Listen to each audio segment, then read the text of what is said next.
காட்சிகளை கத்தரிப்பதற்கான அதிகாரம் தணிக்கைத்துறைக்கு கிடையாது. அது சென்சார் போர்டு தான், சர்டிபிகேட் ஆஃப் போர்டு தான். அது ஒரு தகுதி சான்றிதழ் தான் கொடுக்கணும். இது ஏ சர்டிபிகேட், இது யூ சர்டிபிகேட், இது யூஏ சர்டிபிகேட்னு கத்தரிங்கன்னு சொல்லிட்டு அபிஷியல் லெட்டர் கொடுக்கவே மாட்டாங்க.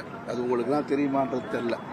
என்னுடைய திரைப்படங்கள்லாம் போச்சுன்னா இந்த காட்சிகளை நீங்க கட் பண்ணணும்னு சொல்லிட்டு ஒரு ஒயிட் ஷீட்ல தான் எழுதி கொடுப்பாங்களே தவிர சென்சார் போர்டோட அபிஷியல் லெட்டர்ல இருந்து வராது. நீங்க பாத்தீங்கன்னாக்க சிகரெட் குடிக்கிற காட்சிகளுக்கு இங்க தமிழ் சினிமாவில் சப்டைட்டில் போடணும்.